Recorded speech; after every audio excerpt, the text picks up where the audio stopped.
السلام عليكم ورحمة الله وبركاته. أهلا بكم في فيديو جديد على قناة ترند اليوتيوب 2.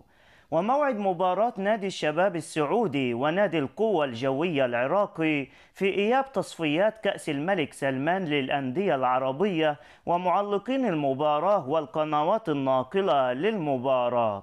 ولو أول مرة تشوف القناة بتمنى تعمل لايك للفيديو وتشترك في القناة وتفعل زر الجرس لكي يصلك إشعار بكل فيديو جديد يتم تنزيله على القناة. وموعد المباراة اليوم الأحد 16 من شهر أبريل 2023 25 من شهر رمضان المبارك الساعة 10 مساء بتوقيت السعودية والعراق على استاد الأمير فيصل بن فهد بالرياض.